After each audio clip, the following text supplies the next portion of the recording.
si pullo noddi yo pullo noto nyande nay January 2025 base Mansajang Kunda hirde Pulagu mola nango waray ton artist mawdo wonaydo ton woni big flow artist jomo naton ido yiay teleji kala faalaado yide ka watta perform yo hewtudon de nyalande homo nodditi o jemma non nodditi dum woni president chatal Tabital Fulagu URR woni Omar Sompo Cissé kanko e executive makko fo tawa hen alaji basi mbalo e cukel balde onon o jemma non wona jemma fandudo ko jemma fundraising event mo anduda ko dabbirgol mbuudi fi bandugol chatal Tabital Fulagu URR si chatal ngal immige haray chatal Tabital Fulagu fo immige o jemma non ko suba hen woni baba jemma woni Ousmane Diawo on ko biddo tumanna nenen woni Hajja Kaba Diawo on ko biddo manka man Kunda haray na jemma fandudo haray on fo hidon nodda haray kadi e nden nyallal ngal wiyama football ballon warete hakkunde Fuladu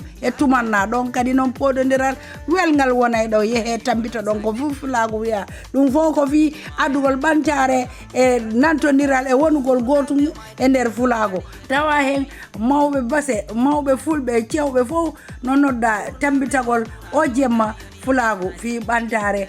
chatal Tabital Fulagu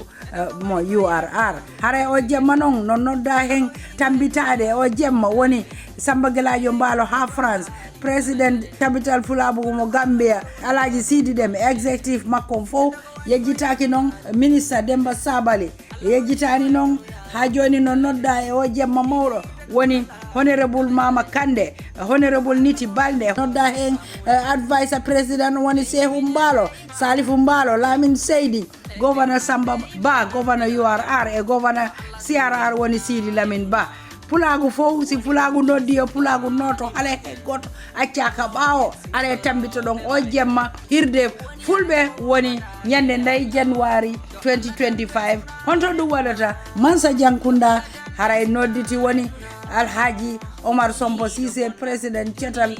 Tabital Fulagu mo URR haray on fo on noddama wato goto luttu bawo min do yabbudolan ton wo inna ila mas sabu mi yewto e ton